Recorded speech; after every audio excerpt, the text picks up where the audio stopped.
Welcome to Newshour. Tonight we follow the trail of a bold diplomatic gamble now unfolding across the Gulf. US President Donald Trump has landed in Riyadh, kicking off the first foreign trip of his second term with a high-stakes visit to a region transformed by conflict, realignment and anticipation.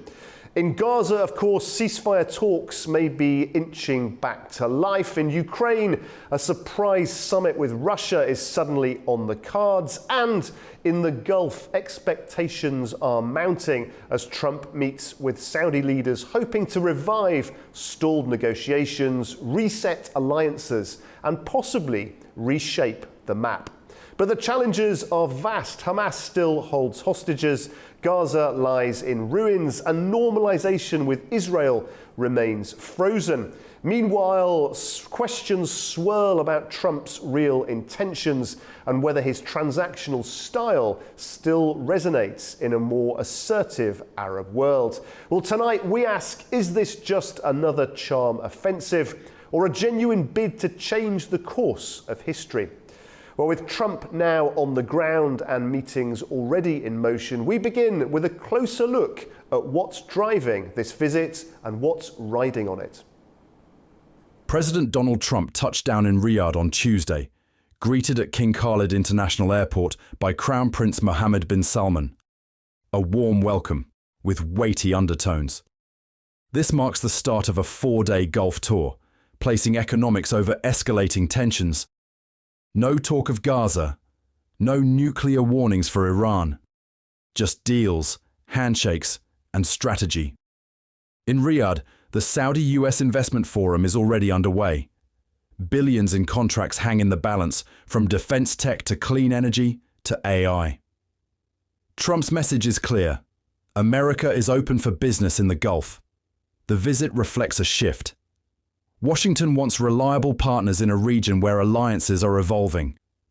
Gulf nations, flush with wealth and ambition, are stepping forward, with or without the West's moral compass. On Wednesday, Trump will head to Qatar. Thursday, to the UAE. Both nations play pivotal roles in diplomacy, military logistics, and investment power. But one country is missing from the itinerary: Israel. No stop in Tel Aviv. No Jerusalem photo ops, just silence. And that silence speaks volumes. Analysts speculate, has Israel been sidelined or simply saved for a different stage? Either way, it's a break from tradition, and one being closely watched. For now, Trump's focus is pragmatic. This tour isn't about resolving conflicts, it's about reinforcing influence. And in a world of rising rivals, that influence has a price. As the desert sun sets on Riyadh, the optics are grand, but the subtext is clear. Trump isn't just visiting allies, he's recalibrating America's footprint in a region that never stops shifting. And now, confirmation of just how high the stakes are. On Tuesday, President Trump signed a sweeping strategic agreement with Saudi Arabia. It spans energy, defense, mining, and more, cementing a new phase in bilateral ties. The headline figure, $600 billion in Saudi investment into the US. Among the deals, a record-shattering $142 billion in defense sales. The numbers are bold, the message even bolder. This isn't just diplomacy, it's transactional power politics writ large.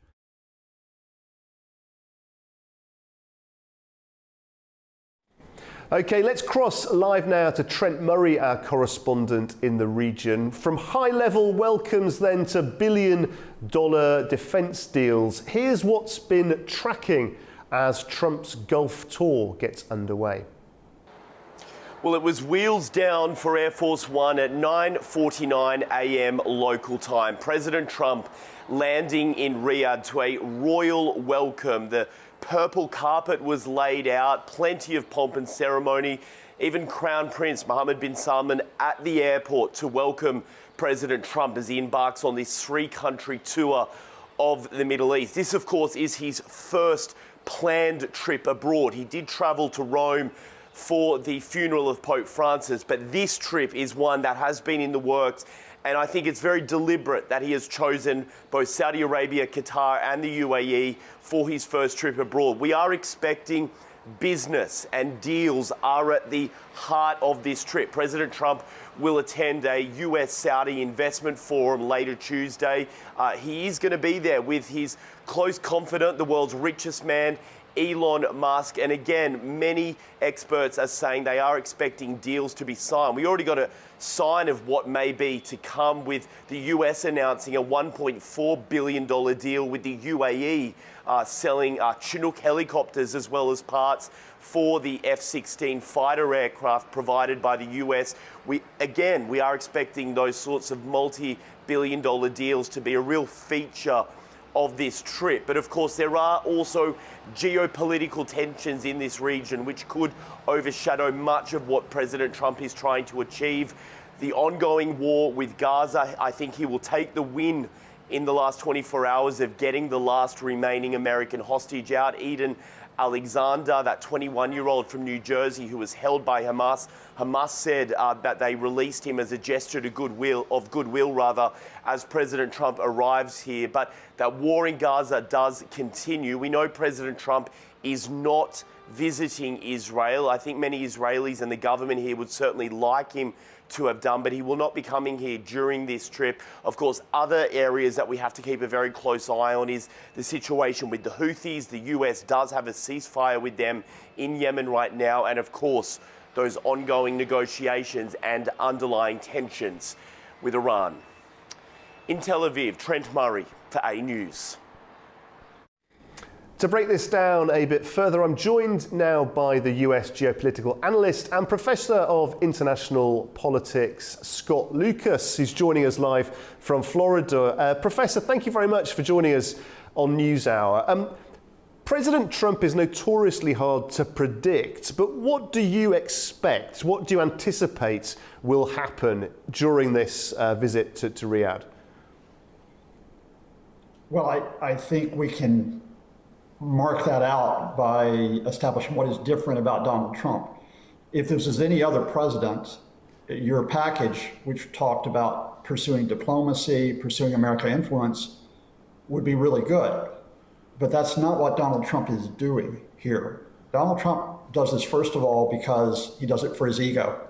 He loves being celebrated. He loves being the center of attention. He loves being flattered. He likes a lot of shiny things. And the Saudis know that, so do Qatar and UAE, where he'll be later this week. But secondly, and perhaps more to the point, Donald Trump is there to strike business deals, not necessarily for American investors, but for himself. I need to be very clear here that in the past few weeks, the Trump Organization, represented by Donald Trump's sons, Eric Trump and Donald Trump Jr., have been pushing the idea of an 80-story Trump Tower in Qatar, in the United Arab Emirates, with the world's largest horizon pool overlooking the Burj Khalifa, the world's largest skyscraper. They are pursuing a $5.5 billion deal for a golf course and a resort in Qatar. Saudi Arabia has already provided $2 billion to Trump's son-in-law, Jared Kushner, for an investment firm. Beyond that, what you're looking for in terms of the PR and the announcements will be Saudi Arabia declaring that it will invest at least $600 billion, maybe $1 trillion in America. Whether or not it ever does that, the UAE will announce its investments in the US over a 10-year period, and so will Qatar. And of course, we have the controversy, which may or may not be announced, of Qatar providing free charge the Air Force One, the official jet of the President of the United States, which is supposed to be provided by the American military and not by a foreign power. Very interesting. I mean, in a sense, what you're saying, Scott, is that Mr. Trump hasn't really changed since his first term. The Gulf region possibly may have changed, though. Do you see much different about those countries and perhaps a different perspective that may have emerged in recent years? I think that's a great point, Guy, because you're absolutely right that while this playbook is the same 8 years ago when you deal with Trump, the region has changed a lot. So let's take it in terms of a few issues and where the Gulf states are maneuvering. Saudi Arabia would like to continue to be a priority in terms of getting American military equipment. That too will be announced this week, probably with the Saudis confirming at least $100 billion in purchases from the US for military equipment.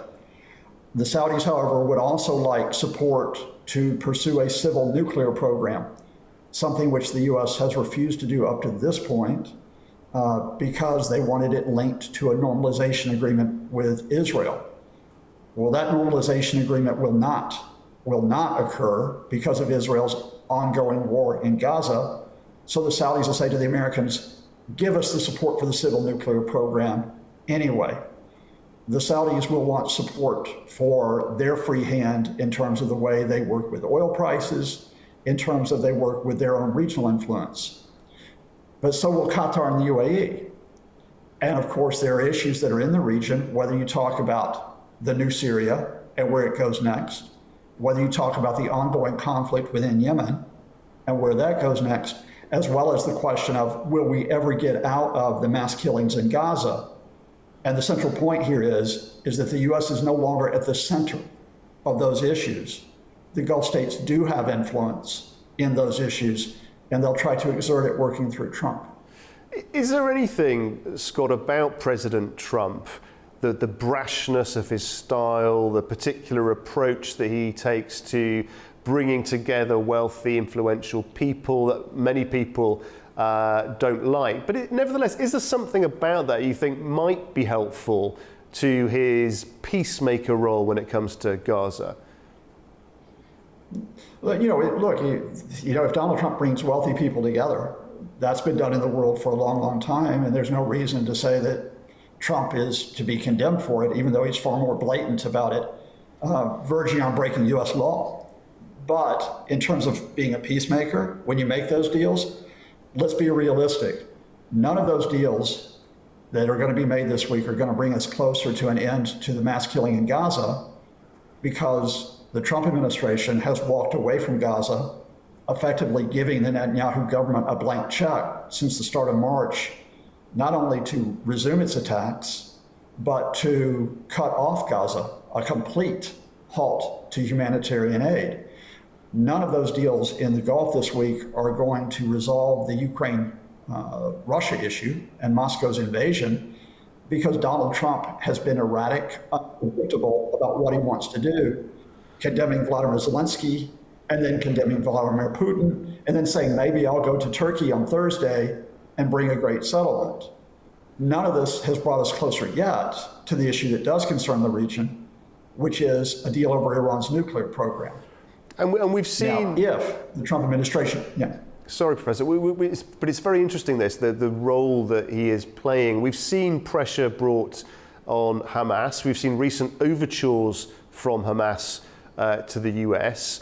A question mark about pressure on Israel. Do you see any scope for that coming from the US anytime soon? No, absolutely not. In terms of why Hamas released the last surviving American hostage, Eden Alexander, that simply was a low-cost step to take to try to sweet talk the Trump folks, but it will not stop what is effectively now an Israeli plan for a long-term occupation in Gaza. And the United States, at least the Trump administration, is showing no signs of opposing that. And let me get in the middle here. Behind all of these issues, the American diplomatic service has been gutted. The State Department has had hundreds, indeed thousands of people either fired or put on early leave. The Pentagon is trying to fend off Elon Musk, so-called Department of Government Efficiency, and US intelligence agencies have been hamstrung by Trump. Instead, what you have is one individual, a friend of Donald Trump's named Steve Witkoff, who is the envoy for the Israel-Gaza situation, for Ukraine-Russia, for the Iran nuclear talks. And that one individual, even if he was well qualified, cannot carry out the work that the U.S. has done in past years through its diplomatic services. And specifically in terms of Saudi Arabia, what do you think? I mean, it's in some senses quite a straightforward relationship. In other senses, a bit more complex. I mean, the Crown Prince himself has been criticised by the West over many different situations, but he's equally been criticised by conservatives within his own country for his association with the West, his attempts to liberalise certain elements of society. It's obviously a cash-rich, energy-rich nation. How much does President Trump need the Crown Prince at the moment? Well, Donald Trump wants the Crown Prince because Donald Trump wants the ceremony and the flattery, and he wants the Trump organization to make a lot of money. But if you're talking about in the wider sense, look, the fact here is that you may agree or disagree with this, but Saudi Arabia has been a pillar for the U.S. approach to the Middle East going back to the 1950s under Dwight Eisenhower, the president. Now, that U.S.-Saudi relationship has always observed a type of rules of the game, that type of pragmatism your correspondent was talking about. We're at a point now where those rules of the game are gone. The idea that the U.S. is the leading power in the Middle East, that is off to the sidelines. And what Saudi Arabia is doing is it wants to manipulate Trump, but it's also looking with others with whom it will work. Other states in the region, it's looking to what it does vis-a-vis China. It's looking to what it does vis-a-vis Europe, and even a country like Azerbaijan in terms of the energy resources and the pipelines that come into play. So Saudi Arabia sees Donald Trump as being a vehicle, but not the man who is the leader of the free world. Donald Trump sees Saudi Arabia as a rich nation that can profit him personally, but not as a country where he's thinking in terms of the geopolitics and what it means for the region in the years to come. Yeah, that's very interesting. So the transactional approach that has been famously a Trumpian approach is also happening on the other side too from those Gulf countries.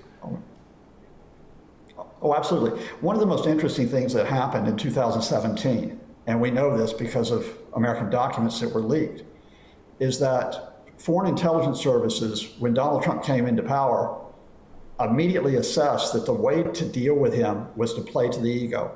The Saudis, the UAE, China were countries that assessed this. And remember that all of them invited Trump to their countries in the first year of his first term. Now we're seeing the same thing play out again. But the problem here is we use this word transaction, which is true, but we use it as a shorthand for the complexity of the maneuvers that are taking place. So for Donald Trump, it's a straightforward economic relationship in terms of personal gain. For Saudi Arabia, they're looking at economic, political, and military interests for the next 10, 20, 30 years. Because to bring it back to a very good point you made, this is a complex country. Not everyone agrees with Mohammed bin Salman. He, of course, is not even the king. He's actually the crown prince, although he's the de facto leader. He's got to try to maneuver his domestic situation while presenting the fact that he is the most modernizing Gulf leader in history with projects such as the super city at Neom. Yeah, very, very interesting and complex, as you say. Turning to Israel, Saudi Arabia and Israel, people have been asking, when will normalization of relations happen? Can it happen? What do you see as being possible between those two countries now? The line is clear, and it's actually been set out openly by the Saudis, and that is no normalization while Israel is carrying out the attacks on Gaza and while Israel is pursuing the occupation of Gaza. At least in principle, if not practice, there has to be the idea that you can have a Palestinian state, a two-state solution. If Israel does not commit to that, Saudi Arabia does not commit to normalization. I think in part because they don't like what the Israelis are doing, but in part because their own population would be opposed to it. The UAE will not support normalization, nor will Qatar. And so process that Israel had been pursuing for a number of years.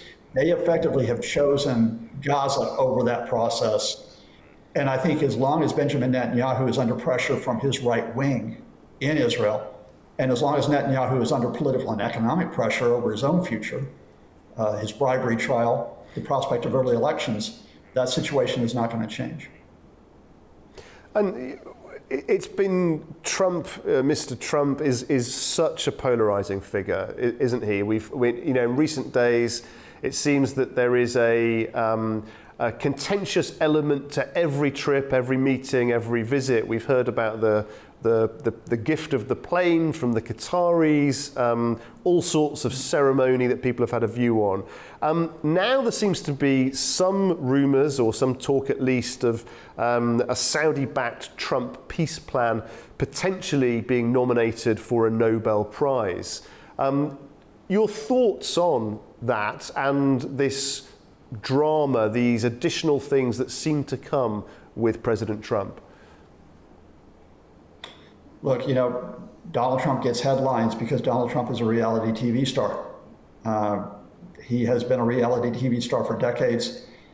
It saved him when he faced bankruptcy in the early 21st century. And he's very good at the spectacle. He's very good at playing the media. But if you want me to cut to the chase here, personally, I don't care about the Nobel Peace Prize. I don't care about the ceremony and the spectacle. What I care about, both as a person and as an analyst, is what does this mean for the situation of people in the Gulf? What does it mean for the situation of people in Palestine or Israel? What does it mean for people who want the region? Because the fundamental here is that Donald Trump breaks the mold. And you can praise him for this or condemn him, but he breaks the mold in that he does not recognize any rule of international cooperation as we know it since World War II. He doesn't recognize it in terms of security, in terms of alliances, in terms of diplomacy. It is all about him. Now, if all about him can help some others, that would be great. But I fear in many cases, being all about him distracts from and blinds us to the fact that other people are not being helped by his latest escapade. Professor Scott Lucas, as always, thank you very much indeed for joining us on NewsHour. Professor Lucas there joining us from Florida. Well, that is all we have time for on tonight's NewsHour. As President Trump continues his Gulf tour, then the stakes couldn't be higher. From fragile truces to big power realignments, we'll be tracking every move from Riyadh to Ramallah. Join us tomorrow as we continue to unpack what's next. Well, from all of us here in Baku, a very goodbye.